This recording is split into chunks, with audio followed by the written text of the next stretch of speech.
नमस्कार दोस्तों, मैं शुभम कुमार आप सभी का स्वागत करता हूं वाईट्यूब गुरुजी में। आज के इस वीडियो में हम लोग जनरल अवेयरनेस की 30 एक्सपेक्टेड एग्जामिनेशन क्वेश्चन सीरीज को शुरू कर रहा हूं, जो कि आपके आने वाले एग्जाम के लिए काफ़ी इंपॉर्टेंट होगा।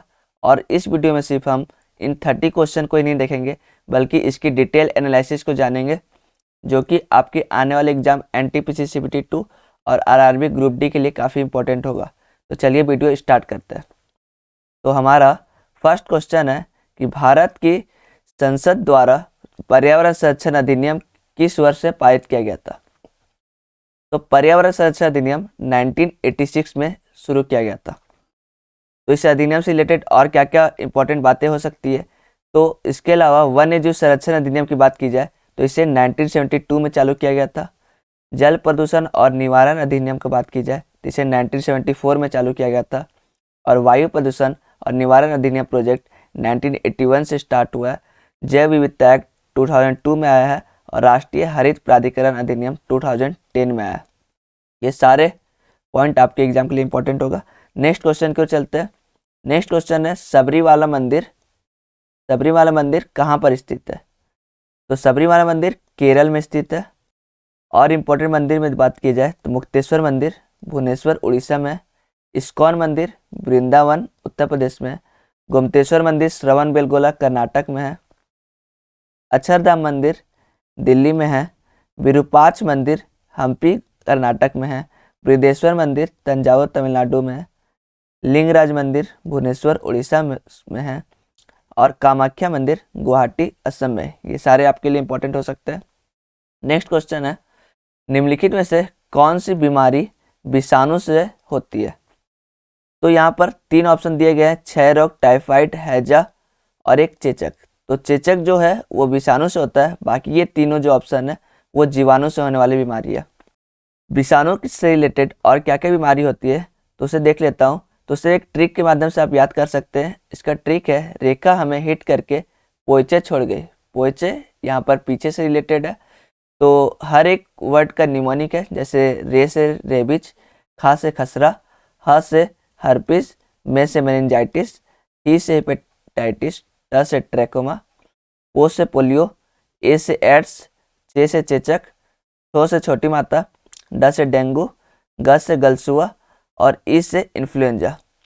तो इससे आप वायरस के सारे इंपॉर्टेंट जो भी बीमारी है उसे जान सकते हैं इस ट्रिक के माध्यम से। नेक्स्ट क्वेश्चन की ओर चलते हैं। नेक्स्ट क्वेश्चन है निम्नलिखित में से कौन सा देश बिम्स्टेक का सदस्य नहीं है। देख लीजिए ध्यान से, नहीं है बात किया गया है। तो आपके ऑप्शन है भारत, मालदीव, नेपाल, भूटान। तो मालदीव जो है बिम्स्टेक का मेंबर नहीं है।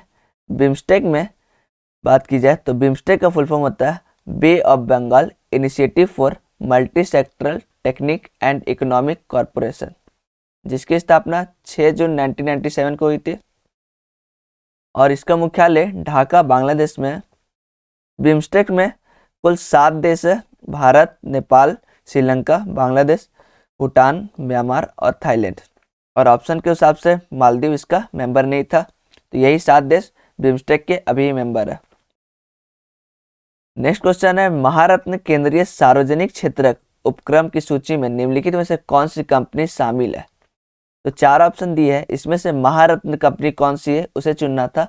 तो कोल इंडिया लिमिटेड महारत्न कंपनी है। नेक्स्ट क्वेश्चन है निम्नलिखित में से कौन भारत के सबसे युवा राष्ट्रपति थे।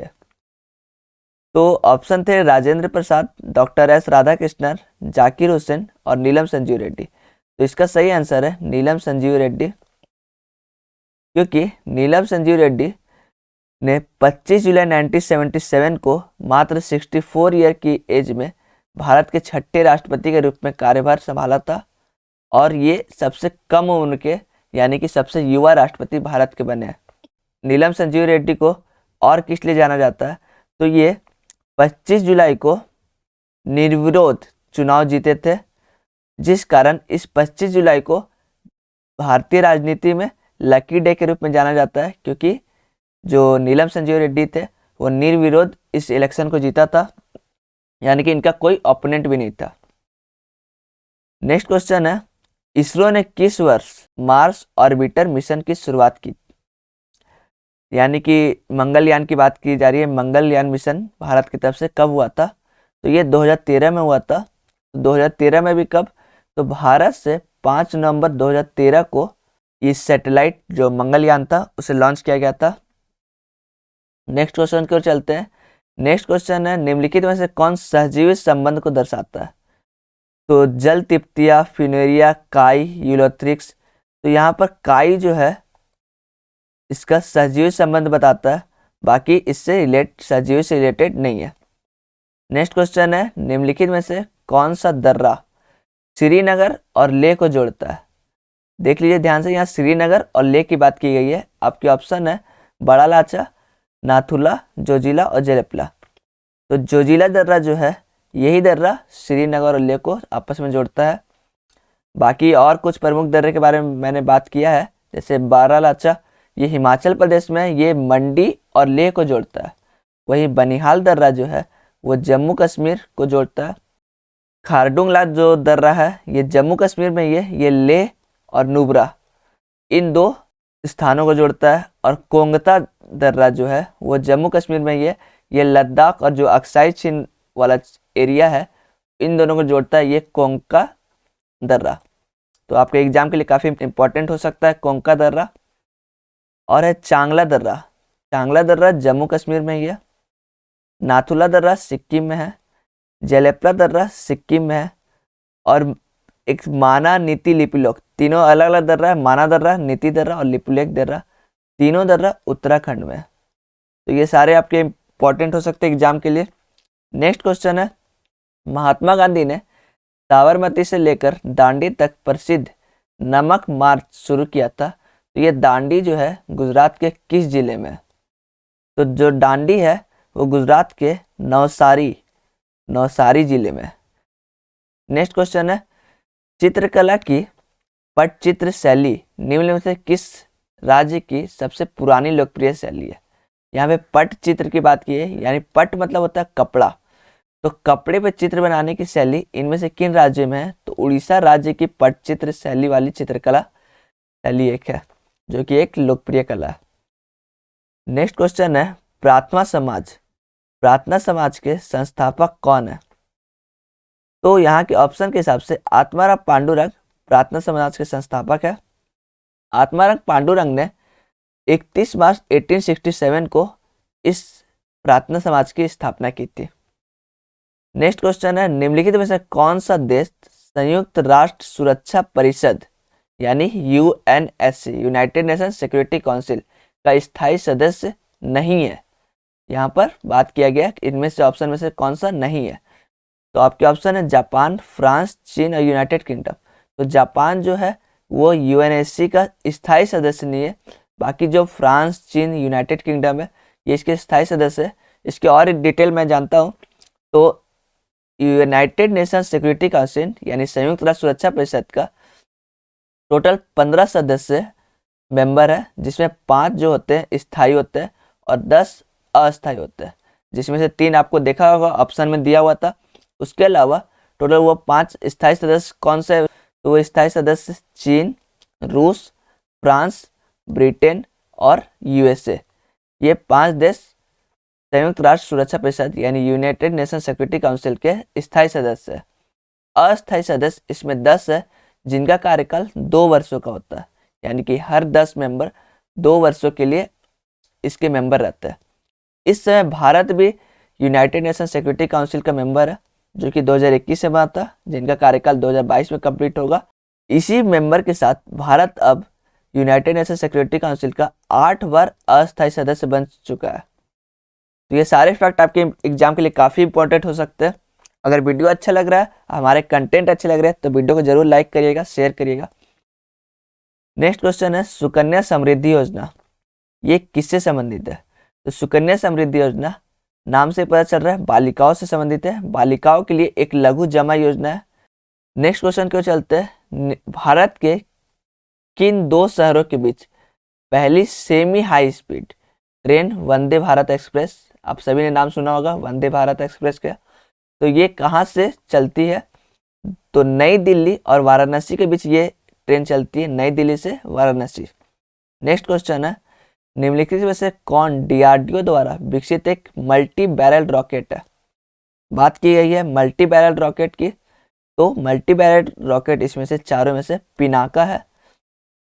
नेक्स्ट क्वेश्चन है, इनमें से दक्षिण अमेरिका के कौन से दो स्थल रुद्ध देश है, यानी लैंडलॉक कंट्री? लैंडलॉक कंट्री मतलब वैसा देश जिसके चारों तरफ से स्थल से घिरा हो। ऑप्शन है आपके गुयाना और सूरीनाम, चिली और इक्वाडोर, पैराग्वे और बोलिविया और ब्राजील और वेनेजुएला। तो देख सकते हैं सही आंसर है पैराग्वे और बोलिविया। तो दक्षिण अमेरिका में कुल 14 देश शामिल है और जिसमें से सिर्फ यही दो देश जो थे पैराग्वे और बोलिविया जो स्थल रुद्ध देश है। पूरा विश्व में बात की जाए तो टोटल ऐसे 47 देश है जो स्थल रुद्ध है, लैंडलॉक कंट्री है। एशिया की बात की जाए तो एशिया में सबसे बड़ा स्थल रुद्ध की बात की जाए तो कजाकिस्तान है। लेकिन अगर बात की जाए कि एशिया में दक्षिण पूर्व एशिया में स्थल रुद्ध कितने देश है, तो एक ही देश दक्षिण पूर्व एशिया में स्थल रुद्ध है, वो है लाओस। दक्षिण पूर्व मतलब साउथ एशियन एरिया में। इस 7 महाद्वीप में 2 ऐसे महाद्वीप भी है जहाँ पे एक भी स्थल रुद्ध देश नहीं है। वो महाद्वीप है उत्तरी अमेरिका और ऑस्ट्रेलिया। इन 2 महाद्वीप पे एक भी स्थल रुद्ध देश नहीं है। नेक्स्ट क्वेश्चन क्यों चलते हैं। नेक्स्ट क्वेश्चन है, राजा राम मोहन राय के संबंध में इनमें से कौन सा कथन सही नहीं है? सही नहीं है तो आपके ऑप्शन थे, उन्होंने अ गिफ्ट टू मोनोथिस्ट नामक पुस्तक लिखी, ये बात बिल्कुल सही है। राजा राम मोहन की ये बुक है अ गिफ्ट टू मोनोथिस्ट। और दूसरा पॉइंट दिया है उन्होंने आर्य समाज की स्थापना की थी, तो यही पॉइंट गलत है क्योंकि आर्य समाज की स्थापना तो स्वामी दयानंद सरस्वती ने 10 अप्रैल 1875 में की थी। तो बाकी ऑप्शन भी देख लेता हूँ जो राजा राम मोहन राय से इंपॉर्टेंट है। वो सभी मानवों को सामाजिक समता विश्वास रखते थे, उन्हें आधुनिक भारत के पुनर्जागरण का अग्रदूत माना जाता है। तो ये सारी बातें इनसे रिलेटेड सही है। सिर्फ आर्य समाज की स्थापना स्वामी दयानंद सरस्वती ने 10 अप्रैल 1875 में की थी। नेक्स्ट क्वेश्चन है, मिथाइल आइसोसाइनेट यानी CH3NC। तो CH3NC के दुर्घटनावश रिसाव के कारण 1984 में घटित भोपाल गैस त्रासदी के लिए उत्तरदायी कंपनी का नाम क्या था? ये एक खासा न्यूज है। 1984 में कई सारे एग्जाम में ये क्वेश्चन पूछा जा चुका है। तो ये भोपाल गैस कांड जो हुआ था जिसमें मिथाइल आइसोसाइनेट गैस रिसाव हुआ था, तो ये किस कंपनी में हुआ था? तो यूनियन कार्बाइड, कंपनी का नाम है यूनियन कार्बाइड। नेक्स्ट क्वेश्चन है, भारत में स्थित उस केंद्र का नाम बताइए जिसका उपयोग उपग्रहों को प्रक्षेपित करने के लिए किया जाता है, यानी कि उपग्रहों को जहां से लॉन्च किया जाता है। तो यहाँ पर एक व्हीलर द्वीप आइलैंड दिया है, व्हीलर आइलैंड, जो कि कहाँ पर है? तो व्हीलर आइलैंड उड़ीसा राज्य में है, जिसका अभी अन्य नाम APJ अब्दुल कलाम द्वीप भी है। तो व्हीलर आइलैंड का दूसरा नाम APJ अब्दुल कलाम द्वीप भी है। तो यहीं से सैटेलाइट लॉन्च किया जाता है। नेक्स्ट क्वेश्चन है, अल नीनो नाम सुना होगा आपने। अल नीनो के संबंध में निम्न में से कौन सा कथन सही है? तो ये प्रशांत महासागर के पृष्ठ जल का असामान्य रूप से गर्म होना है। मतलब अल नीनो एक गर्म हवा है। इसी तरह एक और हवा आता है जिसका नाम है ला नीना जो कि ठंडा हवा है। बाकी ये तीनों पॉइंट गलत है। नेक्स्ट क्वेश्चन क्यों चलते हैं। नेक्स्ट क्वेश्चन में दिया एंटीबायोटिक्स के बारे में इनमें से कौन सा कथन सही नहीं है? तो कौन सा कथन इसमें सही नहीं है? तो फर्स्ट ऑप्शन आप देख सकते हैं, एंटीबायोटिक्स के दुष्प्रभाव में चेचक, फाइलेरिया और डिप्थीरिया शामिल हो सकते हैं। तो ये गलत है बिल्कुल, क्योंकि एंटीबायोटिक्स से सिर्फ जो जीवाणु जनित रोग होते हैं उनका विरोध किया जाता है। तो ये तीनों तो जीवाणु से संबंधित नहीं है, इसलिए ये पॉइंट गलत है। नेक्स्ट क्वेश्चन को चलते हैं, उस गैस का नाम बताइए जो वीक टाइप लाइटर, यानी कि लाइटर की बात की जा रही है, तो उसमें कौन सा गैस भरा जाता है? गैस का नाम पूछा गया है, वीक टाइप लाइटर में कौन सी गैस भरी जाती है? तो ब्यूटेन भरी जाती है। नेक्स्ट क्वेश्चन है, पैसिफिक रिंग ऑफ फायर के संबंध में निम्न में से कौन सा कथन सही नहीं है? तो इसकी लंबाई 40,000 किलोमीटर होती है, ये बिल्कुल सही पॉइंट है। पैसिफिक रिंग ऑफ फायर का टोटल 40,000 किलोमीटर उसकी दूरी होती है। पृथ्वी के 75% ज्वालामुखी रिंग ऑफ फायर में ही शामिल है, यही बिल्कुल सही बात है। पैसिफिक रिम उत्तरी अमेरिका और दक्षिण अमेरिका के पूर्वी तटों को कवर करता है, तो यही गलत बात है, क्योंकि ये सिर्फ उत्तरी अमेरिका और दक्षिण अमेरिका ही नहीं बल्कि सातों महाद्वीप के जो भी ज्वलनमुखी वाले क्षेत्र है उस एरिया में ये पाया जाता है। तो तीसरा पॉइंट गलत हो गया। नेक्स्ट क्वेश्चन पे चलते हैं।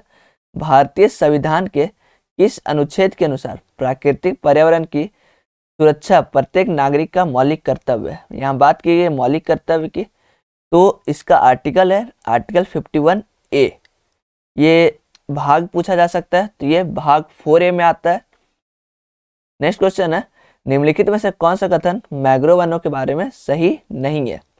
तो आप देख सकते हैं कई सारे क्वेश्चन में नहीं वाले बातें पूछी गई है एग्जाम में, तो इसका मतलब आपको कोई भी क्वेश्चन का डिटेल एनालिसिस पता रहेगा तो आप आंसर आसानी से कर सकते हैं।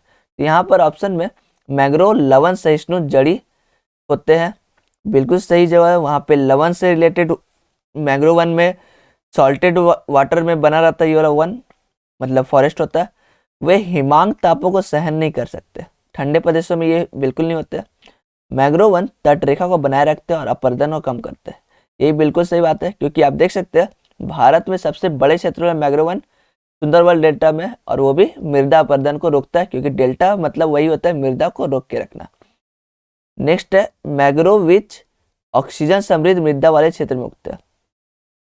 तो जरूरी नहीं है ऑक्सीजन वृक्ष वाले वही क्षेत्र में हो गया, तो यही 4th नंबर क्वेश्चन ही गलत था, बाकी तीनों ऑप्शन बिल्कुल सही है मैंग्रोव वन से रिलेटेड। नेक्स्ट क्वेश्चन की ओर चलते हैं। नेक्स्ट क्वेश्चन है, भारत में निम्न में से कौन सा राज्य यहूदियों को धार्मिक अल्पसंख्यक के रूप में मान्यता नहीं देता है? देख सकते हैं कितना इंपॉर्टेंट क्वेश्चन है। भारत के लगभग ऐसे राज्य जहां पर यहूदियों को अल्पसंख्यक की मान्यता दी गई है, लेकिन केरल एक ऐसा राज्य है जिसमें यहूदियों को अल्पसंख्यक के रूप में मान्यता नहीं दी गई है। नेक्स्ट क्वेश्चन है, उस देश का नाम बताएं जिसके पास परमाणु हथियार नहीं है। देख सकते कितना इंपॉर्टेंट क्वेश्चन है जो कि आपके एग्जाम में पूछा गया, तो इसे भी जानना जरूरी है। आपके ऑप्शन है रूस, फ्रांस, जापान, चीन। तो जापान इसमें सही है, क्योंकि जापान के पास परमाणु हथियार खुद का नहीं है। तो ये जान लेते हैं किन किन देशों के पास परमाणु हथियार है। तो टोटल 9 ऐसे देश है जिसके पास खुद का परमाणु हथियार है, इसमें भारत भी अपना है। तो भारत, पाकिस्तान, चीन, ब्रिटेन, रूस, अमेरिका, फ्रांस, इजराइल और उत्तर कोरिया, यही 9 देश है जिनके पास अपना परमाणु हथियार है। तो नेक्स्ट क्वेश्चन क्यों चलते हैं। नेक्स्ट क्वेश्चन है, संयुक्त राष्ट्र प्रणाली जिसमें 6 प्रमुख अंग है, तो उसमें से निम्न में से कौन सा अंग ऑप्शन में से नहीं आता है? यूनाइटेड नेशन में 6 अंग है, तो ऑप्शन में से कौन सा ऐसा अंग है जो यूनाइटेड नेशन के ऑर्गन में नहीं आता है? तो आपके ऑप्शन है संयुक्त राष्ट्र खाद्य और कृषि संगठन। तो यही फर्स्ट ऑप्शन ही गलत हो गया। ये ऑप्शन ये यूनाइटेड नेशन के मेन 6 ऑर्गन जो है उसमें नहीं आता है, बल्कि इंटिटीज में आता है। और अंतर्राष्ट्रीय न्यायालय, आर्थिक एवं सामाजिक परिषद यानी इकोसॉक, और संयुक्त राष्ट्र सचिवालय यानी सेक्रेटरीट, ये सारे यूनाइटेड नेशन के ऑर्गन है, इंपॉर्टेंट ऑर्गन है। तो टोटल 6 ऑर्गन के बारे में देख लेता हूँ। तो 6 ऑर्गन कौन कौन से? तो एक है महासभा यानी जनरल असेंबली, दूसरा है इकोसॉक जिसे आर्थिक और सामाजिक परिषद भी बोलते हैं, तीसरा है यूएनएससी जिसके बारे में पहले बात किया, जो यूनाइटेड नेशन सिक्योरिटी काउंसिल जिसको बोलते हैं, ट्रस्टीशिप एक है जो कि अभी इसे एक तरह से इसका वर्क बंद कर दिया गया है ट्रस्टीशिप के बारे में। तो अभी जो वर्क कर रहे हैं वो 5 ही ऑर्गन कर रहे हैं, लेकिन टोटल 6 ऑर्गन होते हैं। तो ट्रस्टीशिप एक ऑर्गन हुआ, दूसरा फिर है सेक्रेटरीट जिसे संयुक्त राष्ट्र सचिवालय कहते हैं, और लास्ट है इंटरनेशनल कोर्ट। तो इसका भी आप कमेंट सेक्शन में बताइएगा कि इंटरनेशनल कोर्ट का हेडक्वार्टर कहाँ पर है। नेक्स्ट क्वेश्चन जो कि लास्ट क्वेश्चन होगा इस 30 क्वेश्चन की सीरीज में, उस देश का नाम बताइए जो दक्षिण एशियाई मुक्त व्यापार संगठन साप्टा का सदस्य नहीं है। दोस्तों आपने साप्टा वर्ड हो सके नहीं सुना होगा, लेकिन मैं एक चीज बताऊंगा तो आप आसानी से इसे याद रख सकते हैं। साप्टा सार्क का ही एक अंग है। तो साप्टा में सार्क के जितने मेंबर होते हैं, यानी 8 देश जो सार्क के मेंबर है, वो सारे मेंबर साप्टा के हैं, यानी कि भारत, पाकिस्तान, अफगानिस्तान, बांग्लादेश, नेपाल, मालदीव, भूटान और श्रीलंका, ये सारे साप्टा के मेंबर है जो कि सार्क के मेंबर है। तो ऑप्शन में आप देख सकते हैं सिर्फ सिंगापुर ऐसा था जो कि सार्क का ही मेंबर नहीं है, तो वो साप्टा का ही मेंबर नहीं है। देख सकते हैं कितने अच्छे अच्छे क्वेश्चन थे। आशा करता हूँ आपको ये वीडियो अच्छी लगी होगी। नेक्स्ट वीडियो इसी से रिलेटेड सेट और नेक्स्ट सेट आएगा। मिलते हैं नेक्स्ट वीडियो में। Thank you.